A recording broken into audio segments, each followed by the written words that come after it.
Welcome to the Terrible Podcast with your hosts from SteelersDepot.com, where you can find all your latest and greatest Steelers news. It's Dave Bryan and Alex Kozora, always lit, talking Steelers. And now, here's Dave and Alex.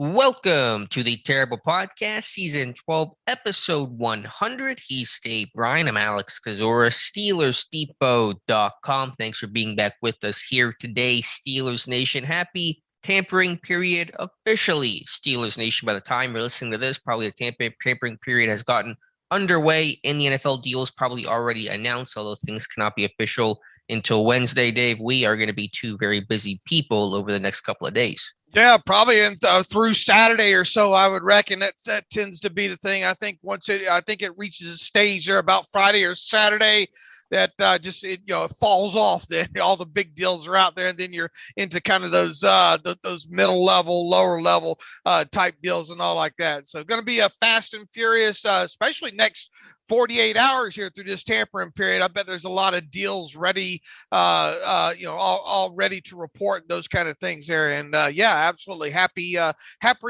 tampering day. This is actually the second stage of tampering, because the first stage of tampering, I'm sure, took place in this is the legal one. There's been an illegal tampering period that's been going on for a week. Yeah, the illegal, then the legal tampering. Yeah, I don't even know. They all know what's up. That's why they come up with the terms on this, because you're not going to stop people from talking at all. But yeah, we got a lot to get to today that's going to become real old news super fast. So let's jump on it here, Dave. We'll obviously talk some of the Deshaun Watson stuff here in a little bit, but I want to start with the things that we know have happened in the Steelers circle. Two re-signings taking place over the weekend with cornerback Arthur Maulet and safety/special teamer Miles Killebrew, both signed to 2-year contracts. And so neither one a big shock here, neither moving the needle tremendously much either. But as I wrote about yesterday for Steelers Depot, I think both were shrewd, very practical signings. Killebrew especially for being that core four-phase special teamer, blocking 2 punts last year. Both guys brought in on 1-year deals this past offseason, and both guys getting 2-year extensions this offseason. Yeah, I don't think a lot of Steeler fans ran out, bought cakes or whatnot to celebrate, But look, I mean, we're 2 for 2, right? I mean, those are two guys I think both of us predicted the other day would be back. I think the Killebrew is being reported at 2 years, $4 million, and no numbers yet on the other one for Arthur Maulet there. But I would venture a guess it's around $3 million, Alex, and the cap charges for both those guys. In fact, I'll be pretty surprised if both those guys, if the base salaries in those in both those deals for both of the years aren't just minimum salaries, and that the real payoff there is just the signing bonus. If it is a little bit more than just the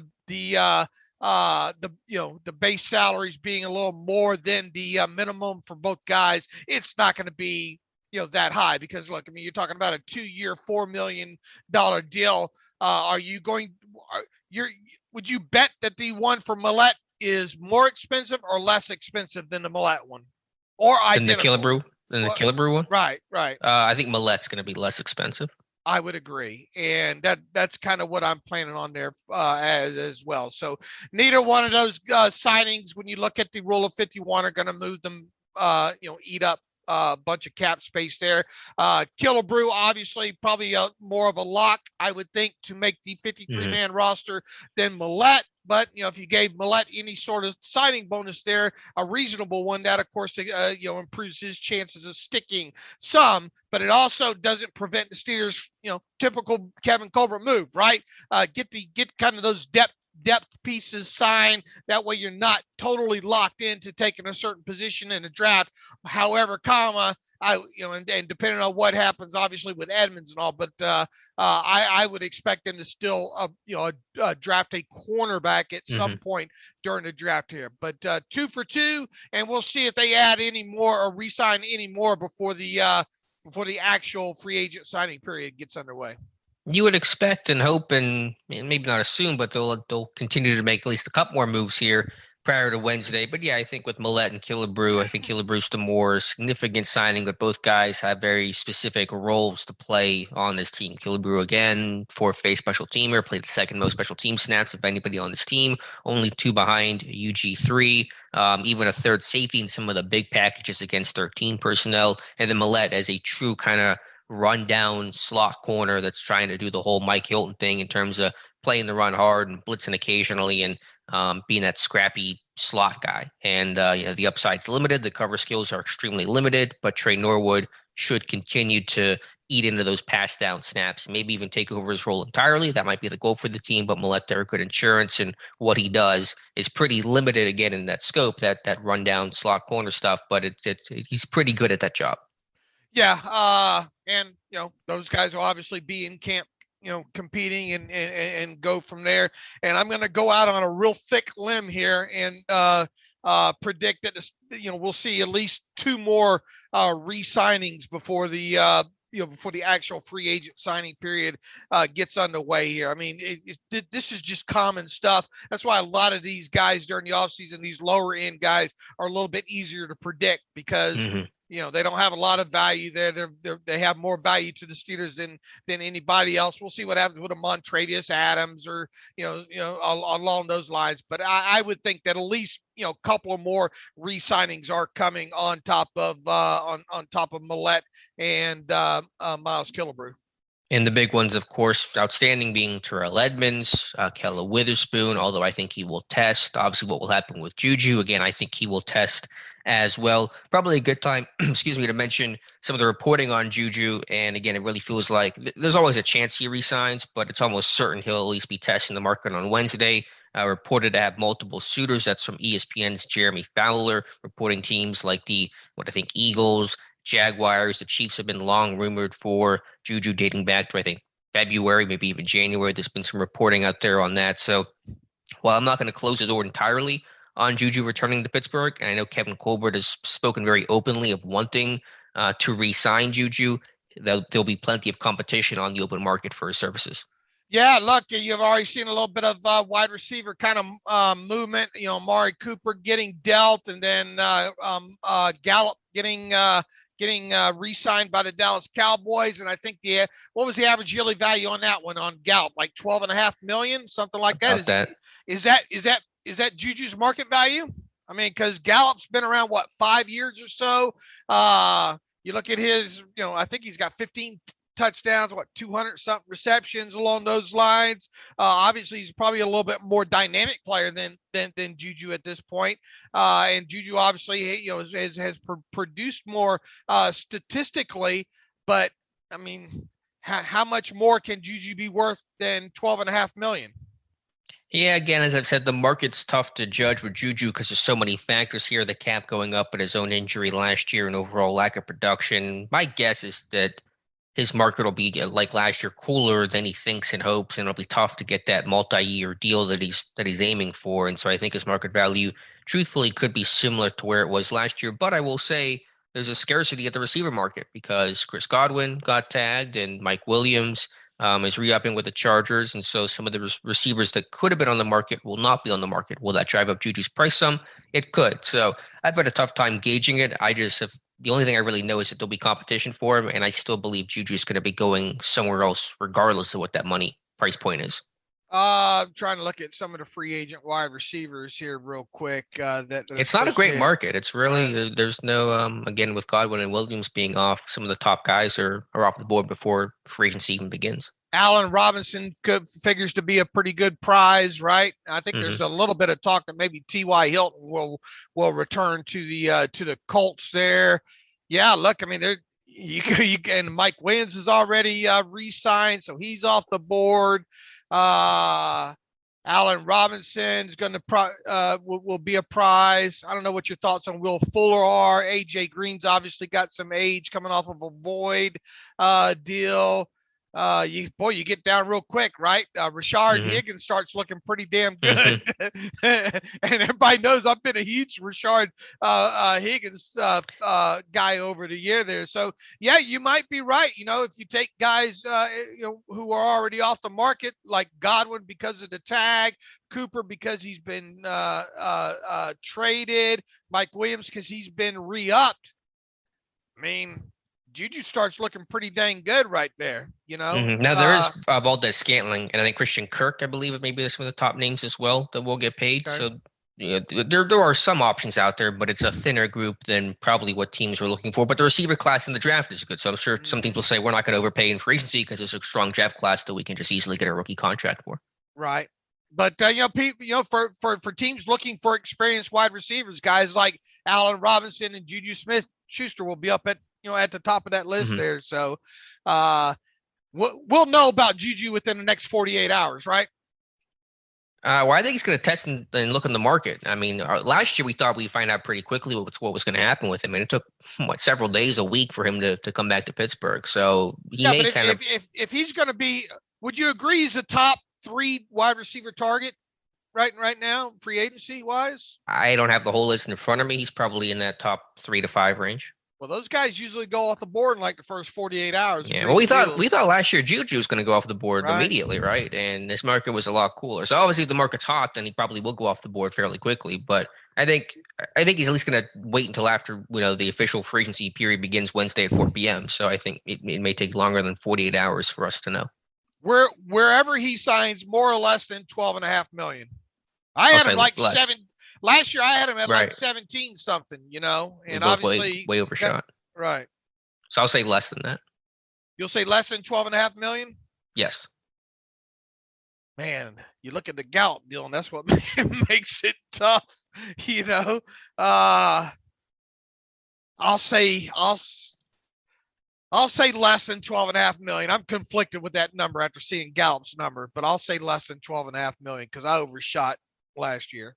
Yeah, well, Dallas, I understand the market's the market, but they're making some weird moves. They're choosing, Gallup over Cooper. I don't know. They're just doing some weird stuff over there in Jerry's world. All right, and then we'll see what happens to Edmonds, another big name, especially when it comes to the Steelers, and obviously Joe Hayden and a few others up there. So we'll see how those guys end up moving here, especially in the next by the time we get to Wednesday. Definitely.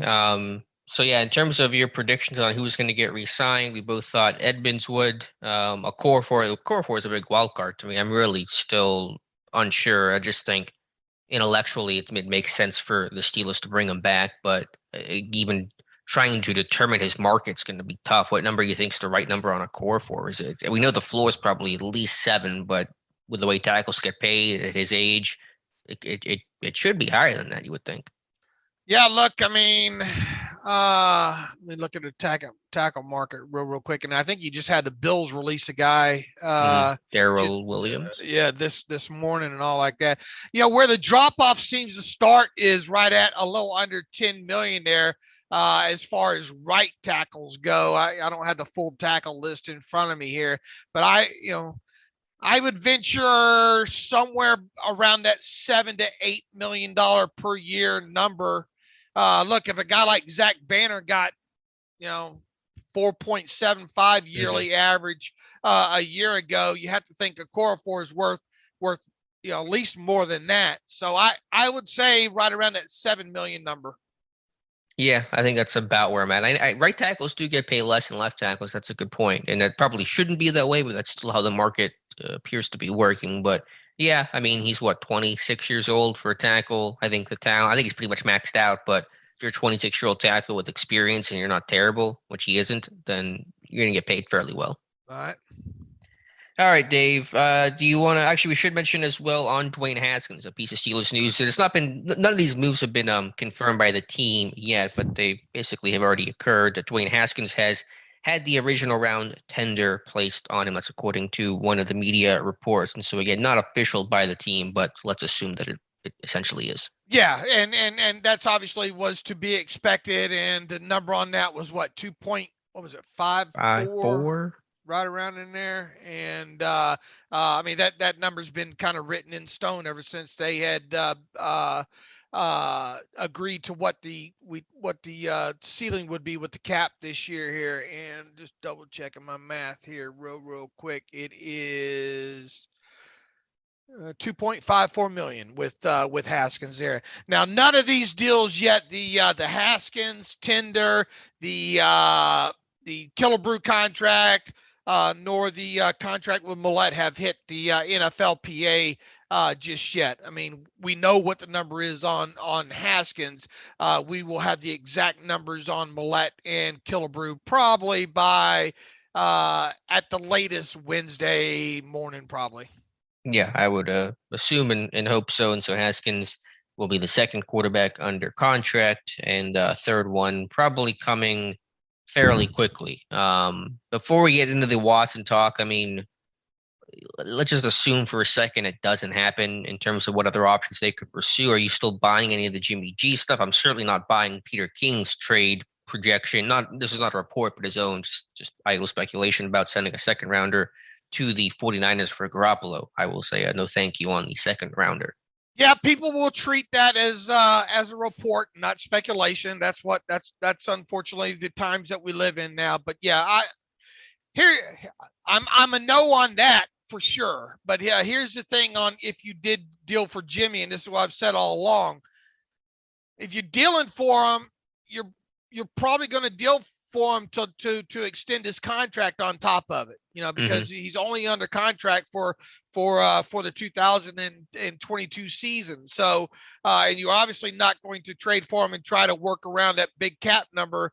I suppose you could add 4 void years to it, yada yada. But I mean, Kevin Colbert's already pretty much, I think, said that those void years are done at this point now. So, I will be extremely surprised if they deal for Jimmy G. But however, if they do deal for Jimmy G, then I don't see how they don't extend him. And if you look at guys at what Kirk Cousins has gotten with his 1-year extension, I mean, that number, at least I think that the average yearly value on that would start somewhere at 30 million. Yeah, I mean, I think Garoppolo would be certainly a longer-term commitment than, say, Trubisky or Winston or any of the other free agent names that's been floated around. So I think the shoulder injury there is complicating matters and his contract and all that. But I think it's still possible Pittsburgh has interest. I just hope it would not be at the second-round pick level that again King is speculating about. Yeah, I mean, once again, if you're going to deal out that kind of compensation for him, you're turning around and you're locking that guy up. And right. I mean, coming off shoulder surgery, and I mean, and I'm a Jimmy G fan to some degree, but I just can't see it working with the Steelers in Pittsburgh. Yeah, I'm not a big fan of the player, and certainly not a big fan of the price tag, the compensation, and all that involved. But we'll see. It sounds like Colts fans are hoping Steeler fans trade for him, and Steeler fans are hoping Colts fans trade for him. So that's kind of where the lay of the land right now. But also other true free agents that are continue to be linked with Pittsburgh. Mitch Trubisky, maybe a little bit on Mariota as well for the first time. And of course, the other reports from several weeks ago about Winston and Bridgewater. And also, I should mention Jacoby Brissett. Jerry Dulac, an article for the PPG. It felt a little less of a strong ironclad report and kind of just some like dog speculation. Connecting. Yeah, but it was also felt a like headline. you read some Alex Kozora stuff or listened to some Alex Kozora stuff is what it really felt like. Yeah, well, we've been able to connect those dots because they've been the easiest long time ago. You did. Dots in the world to connect there. But Dulac saying that one of the names that the Steelers could and probably will consider, and take that language for whatever it's worth, this offseason is Miami Dolphins quarterback Jacoby Brissett. And again, the dots to connect are very easy at NC State, which is where Brissett transferred to. On staff had Matt Canada, Eddie Faulkner, Frisman Jackson, all guys that are now on the Steelers coaching staff. And last year, Brian Flores was with him in Miami, and now Flores, of course, with the Steelers. And so Brissett has a familiar face there as well. And so by no means, when I said this, people yelled at me because people were thinking that I was advocating for Brissett as this great quarterback, and certainly he is not. His tape's actually rougher than what I thought it would be. But from a familiarity standpoint, from a know the offense standpoint, from a pick things up right away standpoint. If from a cost standpoint, he's going to cost probably $3 to $5 million.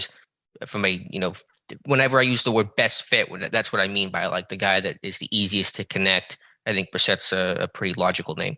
Yeah, and at some point, people will probably learn that most of what we do is try to work with what we think the Steelers will do, because we can concoct whatever we want out there of what we might do, and it be totally, and it does nobody any good. I guess it gets people through a work day. I don't know if you aim high at some of these things that you see out there, but it's always kind of been our goal, especially when we get into draft and all like that, to more, play it, be the sounding board and reasonable, to give reasonable expectations of what we think the team will do, because quite honest, and I know a lot of people write in and say, well, we do care what you and Alex will think, but in the long haul, what does it matter? What we think, what we would do with the Steelers in certain situations there. Well, I mention that occasionally, but I just, whenever I say it's my opinion, I let you know it's my opinion. My wish list is a name that I think makes sense for if I was running the Steelers. My mock offseason today, which you should check out on Steelers Depot, is what I would do, regardless of what Pittsburgh and Colbert would think. But when we mentioned Brissett, we talked about the dot connecting, and that's why it's been a logical fit. And plus, it's a costing, because as you, I think, astutely point out, if you go sign a Trubisky or certainly trade for a Garoppolo for a bunch of money, you're kind of saying that guy's your starter. You can sign Brissett for $3 to $5 million, similar to Rudolph's contract, and that is a true competition. So if you really want to make this a competition, the price point has to be pretty comparable, and Brissett would probably accomplish that. Right. But and we'll obviously see what happens with guys like Trubisky, where they end up. And but I mean, if you're going to bring in a guy over, I don't know, draw the line, 5.5, 7 million, 8 million per at the quarterback position, the Steelers are not bringing that guy in just to wear a headset and all, in my opinion. Yeah, they might frame it initially like it's going to be a competition, and right now Mason's the starter, all like that, but that's just a cordial way of doing business there. So, but if you brought in a guy a lot closer to Mason's salary, like Brissett, or we'll see where the Mariota goes, or along those lines, then it's a lot easier to sell as a true competition there. But I mean, we'll see. I think by the time Saturday rolls around, we'll be talking about some new quarterback on the Steelers. Just don't know who it is yet. Mm-hmm.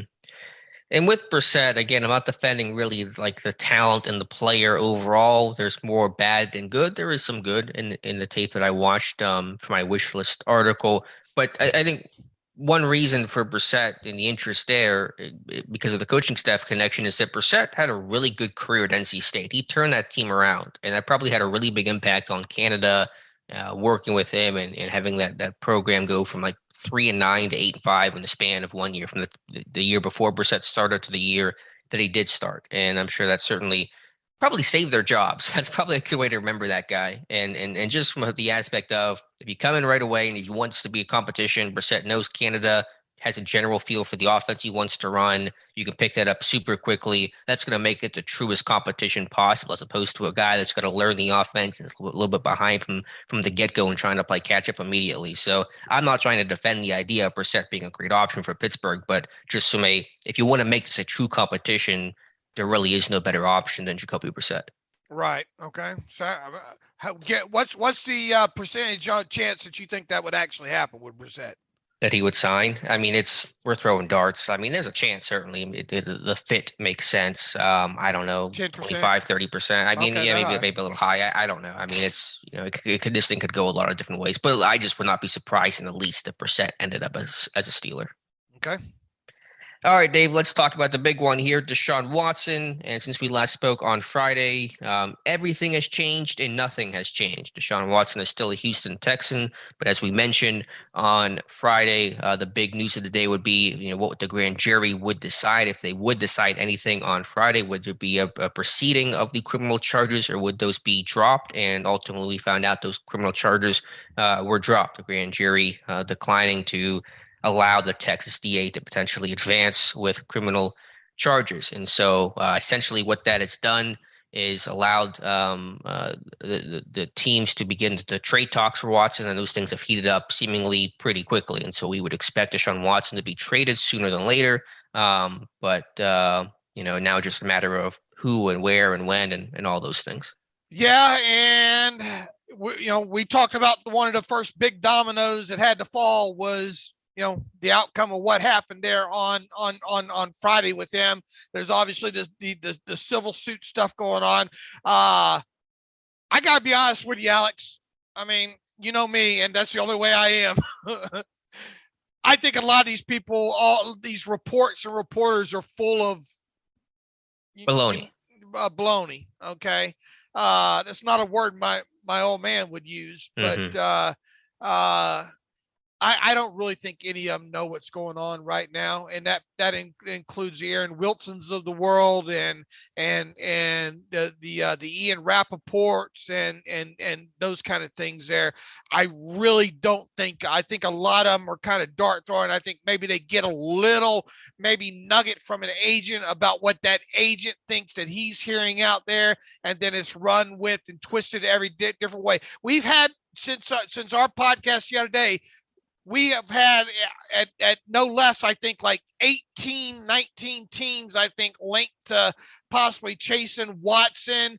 And one will tweet something saying the Steelers have done the background on this. The other one will 5 minutes later tweet, in no way have the Steelers done any work on him whatsoever. There's just it really feels like they're just trying to one up each other in social media and all like that. And it's gotten to the point where a lot of these guys, and look, you even have a guy like Aaron Wilson, talking about Ryan Ramczyk might be involved in the trade. Well, they just restructured Ryan Ramczyk, okay? And so to turn around and make Ryan Ramczyk a part of a trade would result in an astronomical dead money hit that moves the cap, the wrong direction. In fact, let me get you the exact number here on Ryan Ramczyk. $24.9 million in dead money for the Saints if they were to trade him. Now, how the heck do you make a report and talk about you're hearing that a guy like Ryan Ramczyk might be part of the deal when there's no way in hell they're going to deal Ryan Ramczyk? That's people just fabricating stuff. Long story short. And Aaron Wilson is good to some degree. He's good in the transaction wire. And I'll tell you why that is, because he gets a lot of those sheets that he signed up for a long time ago for NFL communications, that have long since stopped being sent out to other people and all. So he gets those, some from agents and all like that. But all these Watson reports out there, and I'm afraid to say it, I think the one I trust the most right now is damn Peter King, with what he wrote in his Monday morning quarterback article there. Let me pull that up real quick on what all he had to say there. And it's really kind of limited in general. And that's kind of what I think is really the news out there. He writes, Deshaun Watson is set to testify on Tuesday and answer questions about the 22 civil lawsuits. Peter King says it's logical no team will make an offer until they hear what he says during that. Well, if you believe the Twitter machine, there's like 80 offers out there right now. King goes on to say one team official told Peter King on Friday that Deshaun Watson, coming out of Clemson in 2017, was one of the cleanest top prospects off the field that his team has seen in recent years. Another King tidbit says even after the presumed NFL suspension for part of the 2022 season is served by Watson, the team's interest in dealing for him, and then he goes on to name reportedly, so he's going off other people's reports here, the Panthers, Eagles, Browns, Seahawks, and Saints reportedly have to consider how much to factor in public reaction in their community. So he doesn't have his own report to saying who the teams are interested in. His are you got a reporter saying reportedly there. I'm not, and you look at them trying to link the Buccaneers, saying the Buccaneers had interest. If you read the press release from the general manager from the Buccaneers. Oh, by the way, welcome back, Tom Brady. Yeah, I think the interest is gone if that ever existed in the first place for Watson. Welcome back, Tom Brady. We forgot to mention that at the top of the show there. We'll talk about that here in a minute here. But if there was any interest from the Buccaneers in Watson, it was earlier in the offseason, and it faded since, because they said that they've been talking to Tom Brady for a little while, and as far as that goes there. So long story short, when it comes to Watson, I don't think anybody knows, Alex, to be honest with you. I really don't. And if you look at the quarterback movement that has taken place, obviously the Vikings have added on another year to Kirk Cousins. You look at Tom Brady obviously coming back. I mean, how many teams out there now are realistically on this list? And okay, you want to add the Saints as being a big player in this thing right now? I mean, look, and here's another thing that kind of we've learned in the last 24 hours. Joe Corey put out there of a very creative way maybe teams could get around the Deshaun Watson number and all, and it makes sense. But we don't see those type things happen generally. I mean, I'm not saying right. Well, this is a unique situation, obviously, with Watson. Right. And it could obviously happen that way, protect his money, some of his money from a suspension and, as well, too, which would make a little bit sense that way. But even, the Saints have got a lot of work to do just to get cap compliant in the first place there. Mm-hmm. So, and I mean, I'm not going to say it's not going to happen, but I'd be surprised if the Saints end up being the landing spot for Deshaun Watson. And if we were to throw the Saints out the window, what other teams are out there? I think it's the same three that we talked about going into the weekend there. And that's the Seahawks, the Panthers, and the Steelers. I think the rest of this other teams being out there has been just garbage fabrication, to be honest with you. Yeah, there's been some rumors about the Browns. I don't really get the sense they're going to be serious contenders in this. I mean, you have to deal Baker Mayfield as part of that. Sure, almost like the Panthers would have to deal Sam Darnold, as part of such a deal there. But yeah. I'll believe it. I mean, when I see it, when it comes to teams like the Saints and the Browns and that. Yeah. As you said, there's been just a lot of speculation, a lot of reporting, and nothing has happened, Right. Well, like, according to Peter King, and Watson's going to testify in the civil stuff Tuesday, that, teams may want to wait until after that occurs for, just to see what happens. And I think there are some reports, and we'll see how, true they are, that Watson's going to meet with some teams as well, potentially maybe the Panthers or the Saints or whoever, to, see what's the best fit for him, which is logical for him to do.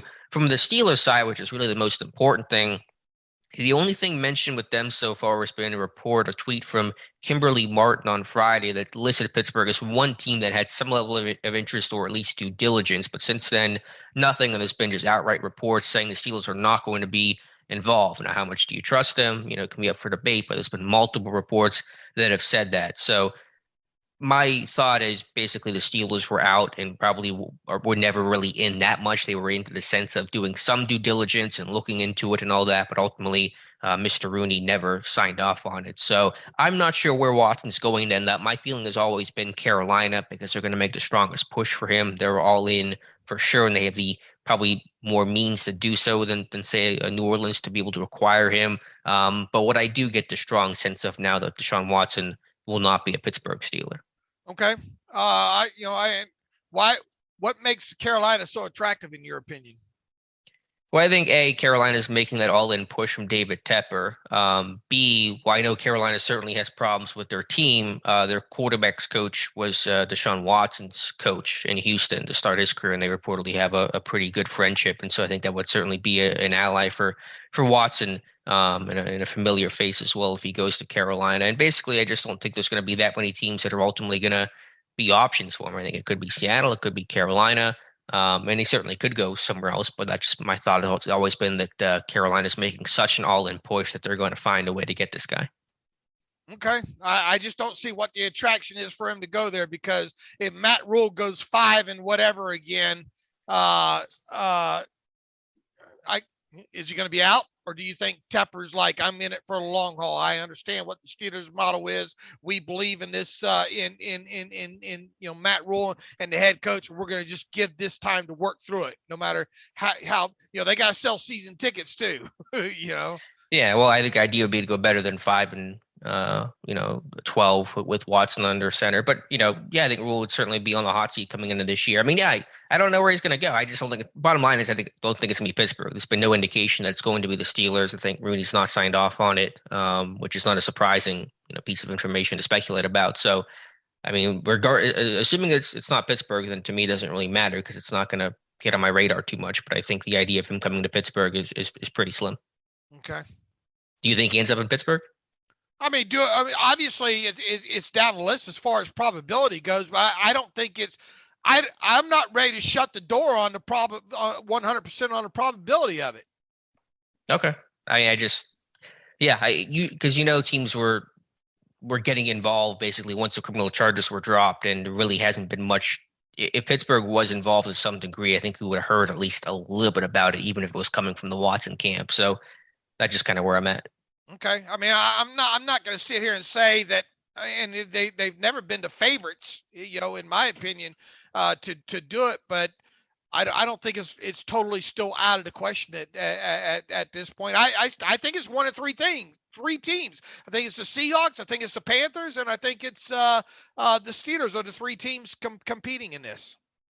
When you say the Steelers are competing, do you think they're actively making trade offers? I mean, I think they've looked into it. I mean, and also I obviously don't know where they're at from that point. If you believe the Lock and Fours and you believe the Aaron Wilsons of the world and the Jerry Dulacks, they're out. Right. And could they all be wrong? They could be, but there's so much consistent reporting the Steelers are out. It's hard to believe that they're all wrong about it. I'm just saying I think it's one of three teams, the Seahawks, the Panthers, and the Steelers. And me putting the Steelers in that list leads me to think there's still some level of probability in this. And you know me, I'm not one to run around entertaining garbage, big trades and all when it comes to the Steelers like this. I think they're still in the probability equation to some degree. Yeah, the last thing I would say is just a word of caution to Steeler fans because they're jumping on every single report and fake account that's tweeting stuff out, and just take a step back and let's just see what happens. I mean, I don't think a trade's going to happen today. It may not happen. It may not happen until the start of the new league year. I'm not even 100% sure on that, to be honest with you. Just because if teams do want to wait until after he testifies tomorrow and there's going to be negotiations and if he's going to meet with teams, then this thing actually may take a couple more days to get settled. So I think certainly things are ramping up, but I don't necessarily believe a resolution will occur by tomorrow, even this time Wednesday. Okay, we'll see.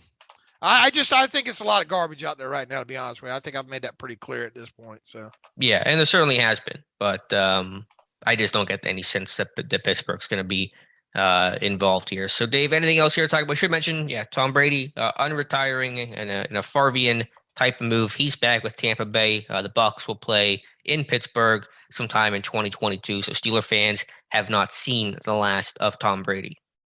Yeah, just when you thought maybe he was gone, boy, didn't they just put his? Didn't somebody just buy his what they thought was his last touchdown pass ball for like $500,000, Yeah. and then turn around and boom, he's back. So and also, Ryan Jensen's re-signing. That's not, a huge surprise now that Brady's back. I'm assuming Gronk will be back again as well too, and so there you go. Yeah, so Brady coming back there, and I've kind of gotten the sense the last couple of weeks that he was not as convinced in retirement as he initially led on, and so I mean, the positive here for me is that Ben's Hall of Fame ceremony will be a lot more exclusive to him now, so I'll take it. Yeah, absolutely. If there's one thing to come out all this is that the Hall of Fame and Ben Roethlisberger. Yeah, and in that move, of course, the Bucs free agents are coming and staying in Tampa Bay with the news of Tom Brady returning. Ryan Jensen, who certainly some Steeler fans understandably wanted to see, potentially come to Pittsburgh had he hit the market. He is re-signing with Tampa Bay on a 3-year, $39 million deal. I think in that Peter King article you referenced that Jensen's agent was trying to push Jensen to get up to 15, 16 million per year, but took 13 to stay in Tampa Bay. So that is one potential free agent off the board for Pittsburgh. Do you think there's any chance whatsoever the Steelers were going to be in play for him at even that number? I mean, that would have made him the third highest paid player on the Steelers. Yeah, I didn't think so. I understood the fit there, and it'd be nice to have a really good veteran center who's aggressive, physical, but 31, maybe declining a little bit last year at that price point. Probably too rich for Pittsburgh. And that's the way I felt all along, that there was even had he hit free agency, I found it hard to fathom that the Steelers would have made a play on him at especially anything over that high, 13.5 million or so. Yeah, I think they're going to be in more of the guard market. I think really that's going to be the focus in terms of letting Turner go. There are plenty of guard options this year, at least assuming none of these guys get re-upped here at the last moment, what certainly could happen, and some guys will come off the board, I'm sure. But I think the guard market's going to be more where Pittsburgh's at this year. Yeah, and I like the James Daniels suggestions and all like that. I think that's a good fit. There's a good probability maybe you hit that one. Yeah. Now it's going to cost a decent amount of money. It's probably going to be in that, I would say, right around double digits, right around 10 million per year for him. But I think it's well worth it. But if not him, you got Laken Tomlinson, Alex Kappa, another Bucs free agent. The Bucs can't bring everybody back, I assume, even though Brady's returning. So we'll see. But I think guard is the place to look for, given the strength in free agency, given the weakness in the draft, and the strength of tackle in the draft. So I think it's more logical to go interior, and I think they're going to still hold out some hope for Kendrick Green and go after a guard in free agency. Okay, we'll see. They certainly could use one, especially if they lose Trey Turner. All right, Dave, any other thoughts here? Anything we didn't cover you wanted to address before we begin wrapping up today's show? Nothing yet on a Cameron Hayward restructure yet. That doesn't mean one, might not happen there. So we'll be on the lookout for that. Seems like we're missing something else in here. Well, I should mention a couple minutes ago, Aditi tweeted out, I don't have the tweet actually pulled up in front of me here, but basically saying that she expects Akella Witherspoon to sign soon. So maybe by the time we're listening to this, Witherspoon has signed, and that Terrell Edmunds will test the market. And so I'm a little surprised on Witherspoon because I thought he might test, but maybe he's through that illegal tampering period, kind of got a feel for where the market was going to be at for him and decided to come back to Pittsburgh, where I think he did enjoy his time. And then Edmunds testing, does that mean he's gone? Does that mean he's going to just look around? I'm not quite sure. Nothing's done until it's done. Right. So, yeah, Witherspoon is not officially signed, but that seems to be the indication. And so we'll see, if that gets done later today. Let's see. Tom Pelissero is reporting the Packers are also releasing Billy Turner. That's a interesting name to see be released there. I mean, wasn't he the NDSU kid? Yeah, North Dakota State. I think Nick never lost a game or something there or something like that. Right. But he's played some guard, some tackle, bit of a journeyman, I believe, but has worn a lot of hats. Kind of a Joe Haig type of player. All right. We'll see. Will we get some closure at least on Mitchell Trubisky's landing spot here by the time we talk again? That's a good question. The quarterback options are starting to dwindle, especially as Watson's out there. So if you're a Carolina, you go sign a Trubisky? Probably not until you know what's going to happen with Deshaun Watson. So that's a really interesting thing. Will he have to sit a little bit and let the Watson stuff kind of happen, that domino to fall in front of him? I wonder if that's a possibility. And so short answer, I don't know, but I imagine that Pittsburgh's still going to be in the running for that. And I know the Giants have been rumored as well, but if you're Trubisky, where would you rather go? To the Giants, where there's kind of more of a competition, but you have your guy there and Brian Dable, or would you go to Pittsburgh, where it might be a better chance to start? Yeah, I obviously we'll see how close the money is. I would imagine his market value is his market value. So all things being equal, I don't know. I mean, unless he's got some sort of wink, nudge that because the Giants do have new personnel in there, and maybe they think that they can potentially move Daniel Jones after the fact or something like that. I think you could make arguments of why either would be a good landing spot for him. Mm-hmm. Yeah, certainly you could. My thought is that while he would have this the strong connection with Dable. I think he'd rather go to Pittsburgh just for a better chance to start, and I think it's a good organization for him. And isn't he an Ohio kid, Trubisky? Absolutely. So And a little bit closer to home. And here's the thing: if we are to believe the reports that his market value is $10 million, are the Giants going to sign him and pay him $10 million per to quote unquote compete with Daniel Jones? I kind of find that hard to believe. So if he ended up getting that kind of money from the Giants, then I think you would turn around and think that Daniel Jones is going to probably be dealt somewhere. Yeah, well, I assume the same would be true with Pittsburgh. Not that Rudolph would be dealt, but just to like Trubisky's going to be the starter if you're going to pay him $10 million. But could his market be a bit cooler now that there's some quarterback needy teams that are off the board, and the Watson thing maybe suppressing his market a bit because some teams like the Panthers, the Saints, Seattle, whoever are waiting on Watson, and they're not going to commit to Trubisky for any sort of serious money. Okay. Who else did you got your eyes on for moving today or moving the next 48 hours? Jameis Winston, you look at the top of what's left out there at the quarterback market outside of potential trade candidates for Watson and Garoppolo, and those deals might not go down by the start of the new league year. If indeed teams are still waiting on certain aspects of it, like the civil suit in Watson's case there.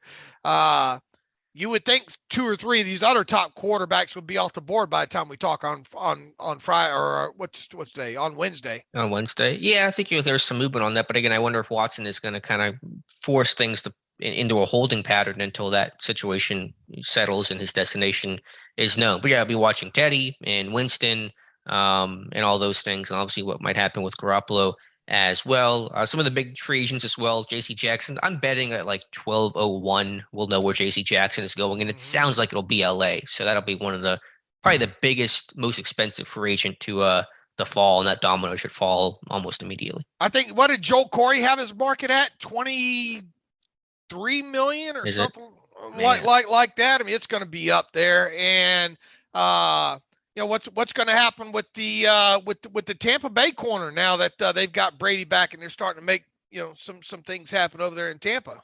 Certainly, yeah. Carlton Davis is going to be expensive. He could test. Jordan Whitehead, if Pittsburgh does not re-sign Edmonds, who sounds like he's going to test the market, then Jordan Whitehead could be a logical fallback option. Von Miller, I've heard some rumors about Von Miller to, I think, Cleveland. Is he going to go back home to Denver? Is he going to go to Cleveland? I mean, be watching that certainly closely as well. And what did you think about Cooper to the Browns? Yeah, it's a good get for them. I know they gave up basically nothing for him because of Cooper's contract, and the Cowboys were going to cut him if they couldn't find a trade partner. So, I mean, it's a lot of money to take on, but he's a good player overall. I've seen some interesting tweets about like he doesn't do well on grass or in cold weather and stuff like that. So we'll see how that fit kind of goes. But another weapon for Pittsburgh to have to deal with, and all the more reason to try to find that top corner. All right. What else do we have? Not to go double back on Watson too much here, but I just saw on your Twitter timeline that Rappaport reporting the Saints and Panthers are offering in the ballpark of, which I'm not even sure what that means, 3 first-round picks for Deshaun Watson. I'm reckon. I guess that's the reports out there. That's what he's claiming. So we'll does see. In the ballpark of 3 first-round picks mean though? Does that mean 3 first-round picks or not? That's the way he's right, gauged sure. it. Sure. No, his language that's is a little creative, non-paint yourself into a corner word salad that's used reportedly and maybe and might and could. You even look at Didi's report. From earlier, should be okay. Does that what does that mean? Should be. Yeah, there's some wiggle room there. Yeah. I mean, that's what it's all about. Properly, that's why you go to college, right? That's why you kids go to college now, and that's what they teach in journalism, right? Now, I haven't been there a little bit. So let's speaking of, I don't expect Deshaun Watson again, but Adam Schefter reporting. Let me pull up a tweet here. Watson is expected to meet within the next 48 hours with the Panthers and Saints, amongst other teams. Oh, so there's another wiggle room there, right? Amongst other teams. How many? Right. How many other teams? Yeah, it does not specify. So again, I think see what a crock of crap it all is.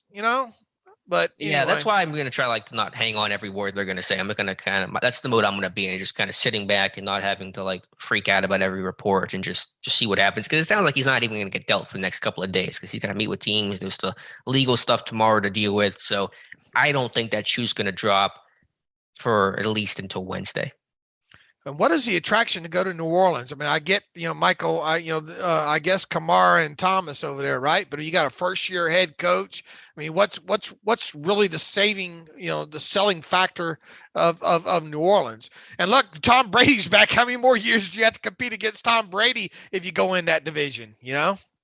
Yeah, I don't think that's a calculation. Russell Wilson went to the West. I think these top quarterbacks embrace the competition and ability to compete and play against the best guys. But I mean, there's only going to be so many teams involved. So if Watson wants to play football, he's going to have to make a concession to some extent somewhere. I know he has a no trade clause and has a lot of leverage here, but eventually you have to just pick a team and say, I can make this team better. But yeah, if the Saints trade for him, they trade 3 first-round picks and their cap situation, all the moves they'll have to make to acquire Watson, it'll be like that Will Smith picture of him standing in an empty room because the Saints will have Deshaun Watson and maybe not a lot else.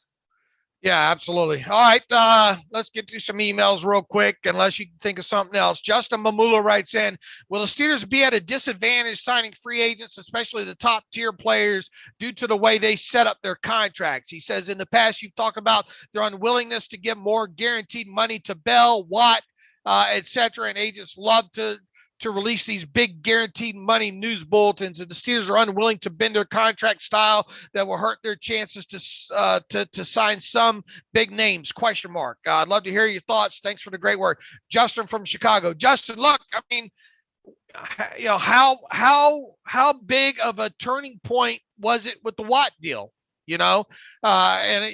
As Alex said just recently on the other podcast, it's no longer just about saying it's the franchise quarterback. You can't just point to that and say, well, franchise quarterback's different. You've did what you did with Watt now. And that's why guys like Minka Fitzpatrick, I mean, the seal has been broken now, you know? So that's, in the past, it's probably been a bit of a limit when it comes to that. But, now I don't think it is anymore. At the very least, if you're going to compete out in free agency now with some of these guys in this market now, that's what it's all about, guaranteed money, right? Right. And more than just the first year. So if you're going to compete for some of these bigger names, and I'm talking about contracts, 10 million or more nowadays because of the inflation, then you're going to have to include more than just a signing bonus and more than just the first year's salary. So, I think those days are gone. The question is how competitive are the Steelers going to be in free agency period? And, to kind of frame what Kevin Colbert said, recently, I don't get a sense that they're going to be as gung-ho as a lot of fan base wants them to be this time around. Yeah, I think at the very least, some patience is important for Pittsburgh. I know some fans are very anxious about Pittsburgh not making moves, not hearing much right now, but they work pretty quietly and things are just really getting started today. So I wouldn't be too concerned about that. But you're right. They're probably not going to be as big players as fans hope or want or think that they're ultimately going to be, but their business model is changing, and Colbert has kind of hinted as much, basically saying maybe we need some new ideas and outside ideas and things like that because they've hung on as long as they've could in some of their old model of working, and it's worked for them very well. But times are changing, Dave. Absolutely. One thing that hasn't happened yet. Are they going to restrict and tender Marcus Allen and Robert Spillane, or are they going to say, you boys go see what you can get on the market and come back to us?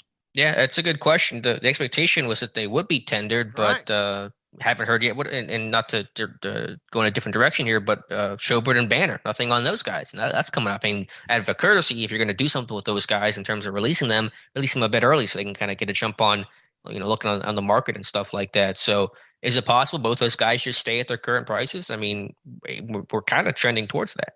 I mean, yeah, we are. And as we mentioned, it's not like they're in the crunch to have to maneuver around. And, Tuitt's another guy, right? I mean, what does it tell us, if anything, if Tuitt makes it past March 16th.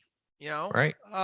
There, maybe they're looking at guys like Robert Spillane and Marcus Allen and say, look, we think that if you hit free agency, the most you're going to get,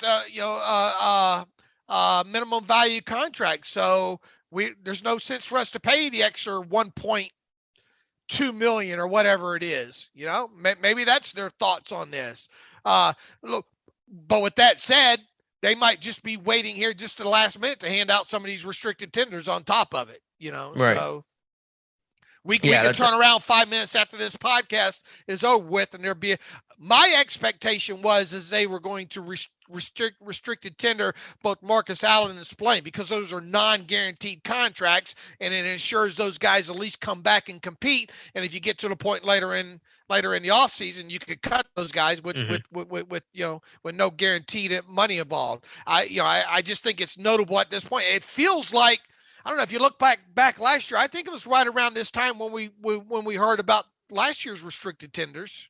Okay. So yeah, there's certainly still time. And I Right. think moves will happen with Pittsburgh. What those will be, I'm not 100% sure. And things will get in motion starting today pretty quickly. Those wheels will be put in motion almost immediately. But yeah, I still think those guys will get tendered, but time's running out here. And so they tendered Haskins, right? At least reportedly. So wouldn't they have tendered the other guys reportedly at the same time? You would think so, but none of these, once again, the team has not acknowledged any of That's that true. yet, and none of it has hit the cap number yet. So right, that's a good point. And then I mentioned last week about Schobert potentially staying at his number, and same with Banner. And if they're comfortable with Banner staying at his number, then maybe they're comfortable with Schobert staying at his number, because he at least played for him last year. So maybe we're all wrong here. I really don't know. I wouldn't let any one of those guys lift weights until we get past the draft and all like that. If you're going to let them stay at those numbers, my thoughts on this. I would go to Banner and say, look, take it down to the minimum or you're going to get cut. I would go to Schobert and at least ask him to cut off $3.5 million of his base or get cut. Now Schobert more likely say no thank you. I'll take my chances out on as a street free agent. But Banner doesn't really have much of a leg to stand on at this point. So I could. And look, we would, unless it leaked out from an agent, would we really know if either of those guys took a pay cut at this point? So not at this point, yeah. Those kind of things could probably start really surfacing here in the next 24, 48 hours here. Needless to say, I think we're going to have a lot to talk about on the Wednesday podcast here. Let's see here. John Weissire, Dave and Alex, thanks for great several weeks of postseason coverage. The Depot's assessment of the quarterback market is deep and insightful, and it's humorous how many confuse the terms plausible with probable. Absolutely, John. Good on you. A lot of people confuse plausible with probable. And hopefully, we got a lot of great feedback on the podcast on the heels of the great Matthew Marksey article the other day about Watson. I think Alex and I did a great job personally of laying out the plausibility and the probability and everything that goes along with Deshaun Watson. I probably at this point lend more probability to it happening than Alex does.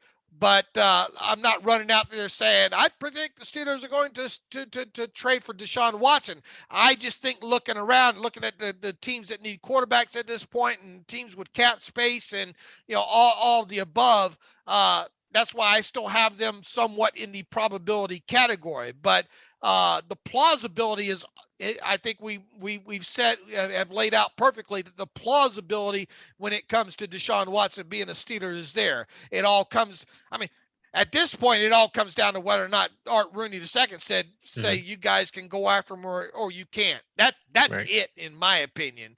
And you were at 51% in favor of that right. Friday. Has that changed at all in your mind today based on what's happened this weekend? I might as well leave it. I don't have really any reason. Any reason to move it, right? I'm not going to, 51% is just on the other side of the probability scale there. But look, I'm cognizant to the fact that if they are one of three teams, they're probably the the last the last team in this. My thoughts have been Seahawks, Panthers in that order, and then Steelers. Yeah. I'll be, to read these reports out here, the Saints are in this thing, but I can't wait to see how it winds up going down, if indeed it is the Saints, especially from a cap standpoint and Watson's contract. It'll definitely be a learning lesson when it comes to how they manipulated his contract to work around that and move the money around, that kind of thing. So, there's always a time for a precedent for something in that. But if you look at them just trying to afford a $35 million cap hit straight up on Watson, oh man, that's hard to do when you look at it there. But anyway, the whole thing was to lay out the plausibility and the probability of it. And we'll see where things wind up here in this next week overall with Watson. He says, while I recognize teams need a franchise quarterback to win, I'm not sure I'd personally support paying a king's ransom to acquire Deshaun or any other stud quarterback. But I recognize this is what makes the debate fun and interesting. He says, for example, paying 2 first-round picks plus a second plus at least one player of value. And he has in parentheses like Alex Highsmith, Pat Freiermuth, Deontay Johnson, Devin Bush, question mark, seems awfully rich, versus Jimmy for a couple to 3 years with maybe a second rounder. Here's the thing, John, when it comes to quarterback and franchise quarterbacks, if that's your guy, that's your guy. Does it matter what you give up? Mm-hmm. Right. I think that's the Saints' calculation, is that if this is going to be our guy, our franchise, and someone that's going to be here for 10 years, that we can work around the rest. But we'll see. My thought is that Watson wants to come to Pittsburgh a lot more than Pittsburgh wants to trade for Deshaun Watson. It never got Rooney approval on it, and that if Watson could ideally pick his team, he would choose the Steelers. I think Sean King got his reporting from the Watson camp, trying to push that narrative, that story, to try to maybe entice Pittsburgh, or at least put some pressure on them. But ultimately, I don't think Pittsburgh's interest is there to acquire Deshaun Watson. All right, and look, flat out, what are the chances of winning a Super Bowl the next 2 years with Mitch Trubisky, Mason Rudolph, Jameis Winston? 0. Well, cut you off there, 0. Okay, 0. Or about roughly 0. I mean, always a chance, but roughly 0. All right, and even if they were to draft Kenny Pickett and or Malik Willis and or any of these quarterbacks, add any of these quarterbacks not named Deshaun Watson, what are the chances of winning a Super Bowl in the next 2 years? Well, with a rookie, if you happen to hit big on Willis, then there certainly would be, I think, more of a chance. You can maybe have some immediate contender status, but still pretty low. Right. I mean, no matter how good, you damn sure better have a damn good defense and be able to run the snot out of the football, right? Right. Yep. All right. So anyway, franchise quarterbacks are paramount in this league, and if you have to give up 3 first-round picks to get a guy, but if that's your guy and you're all in on him, then why wouldn't you do that? I guess at this point. And I think that's the calculation that most teams make, and so it'll be a lot. We'll see what happens. Let's see. I think we've got them all caught up in there. Is any other breaking news to go over? Not yet, but soon. We're at this point 51 minutes away from the legal tampering period beginning, where things can be announced. Things have already taken place, can officially be announced in a legal tampering period. It's basically what it's there for. All right, so everything that we said today will be long forgotten about by the time we get to Wednesday, because it's going to move real fast. So, in the meantime, you can follow me on Twitter at Steelers Depot. Follow Alex on Twitter at Alex_Kozora. Follow the show at Terrible Podcast. Email the show, the Terrible Podcast at gmail.com. Let's see. If you want to donate, go to SteelersDepot.com. Hit the donate button, upright navigational bar. Oh, we forgot to pump your mock off season there. Yeah, it didn't turn out too good.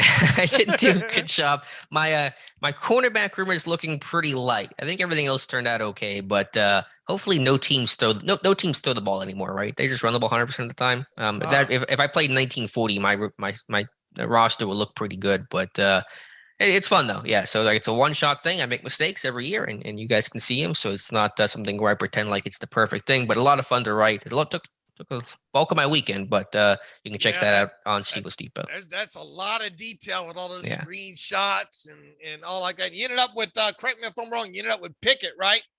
Yeah, I traded down 5 spots, stayed ahead of the quarterback needy teams, and still got Kenny Pickett. Okay, and then you also got the big tackle too, didn't you?